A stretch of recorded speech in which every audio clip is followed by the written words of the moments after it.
Here I go lining my latest DIY pond and rocking it in. Hopefully this video will help others that are looking to create something similar. G'day, my name is Kev. The aim of my channel is to help people build and maintain ponds without spending a fortune. If that sounds like something that interests you, feel free to subscribe and check out my website ozponds.com.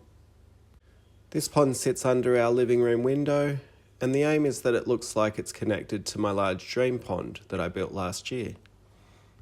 As you can see, the project isn't finished yet, but I want to try and bring some videos in installments about different aspects of the build. Things like how I built this bog filter inside the stream, the intake bay I've built out of a green garbage bin, and all the plumbing and how it's connected. But for this video, I just want to focus on lining and rocking the pond itself. So before I add in any underlayment or liner, I make sure I'm happy with how everything is dug out and check my levels. I did release a video a couple of weeks ago about digging the pond, so if you're not sure about that part, feel free to check that out.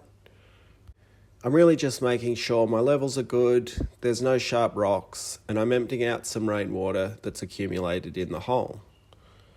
Once I'm all happy with that, I bring in some non-woven geotextile underlayment. This is going to help cushion the liner. The stuff I'm using on this project's only 170 GSM. On my dream pond, I use 272 GSM, just because it was a larger project and it cost me more money, so I wanted added insurance. My soil is pretty good, but I do like my gardens, so there's a lot of planting around the ponds, so the geotextile just helps protect the liner from roots. I'm all for budget pond building, but I just won't skimp on the liner and the underlayment. I want to enjoy my ponds, not worry about leaks and moving any of these rocks around again. Once is enough. I know I'm going to save a ton of money on filtration, so I'm happy to pay the extra for the liner and the underlayment. The liner I'm using is Firestone Pond Guard. It's just over 1 millimetre thick. This liner was 7.6 metres by 5 metres, and I moved it into the pond myself, no worries.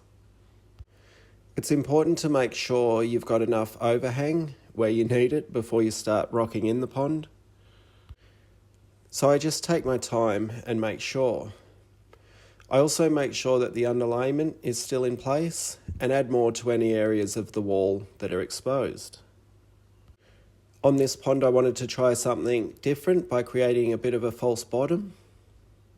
This is like what I did on a little wine barrel pond with no pump experiment quite a few months ago. Undergravel filters have existed in aquariums for years, and when I was researching anoxic filters, Dr. Kevin Novak talked about slow-moving plenums or false bottoms. It resonated with me when he mentioned that in a natural system, water moves in and out of the substrate, mud, silt, really whatever's on the bottom of the water body. In our ponds, we usually put the substrate straight on the liner, so the water can't fully move all around the substrate.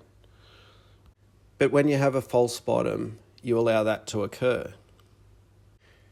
Anyway, I really liked the results I got in the wine barrel, so I thought I'd give it a try on this larger pond. I still will be running a bog filter, and it will have a stream as well for added filtration. So first I put a layer of geotextile over the liner, and then these Ozdrain drainage cells. These drainage cells cost me $60 for 4 square metres. Ozdrain's an Australian company, but you should find similar products worldwide as they're used extensively in large projects. I know Atlantic make a similar product called a flow cell. Anyway, I lay them down and then I covered with more geotextile. Then I got to adding in the larger rocks on the walls. For this project, I got 2 cubic metres of river pebble, 2 cubic metres of medium-sized rock called buffalo boulders, and 4 cubic metres of large colac rock. Those measurements include all the rock that I'll also use in the stream and the bog filter, as well as the surrounding landscape. You want to have various sized rock to make it look more natural, and I think 3 different sizes is about right.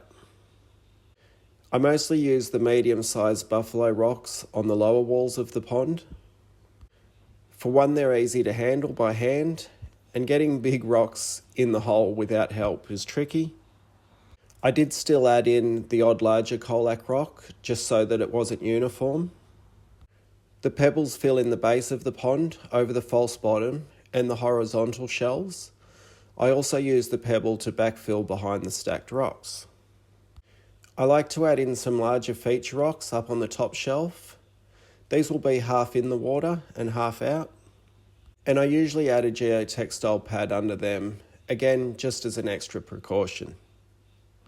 The larger rocks are handy when finishing off the edges, as you can bring the liner right up to them, and then the dirt and the mulch. But I'll go over edge work in another video. So I think I'll leave it there for this video. If there's anything else you'd like to know, let me know in the comments and I'll try to cover it in a future video. Thanks for watching. See ya.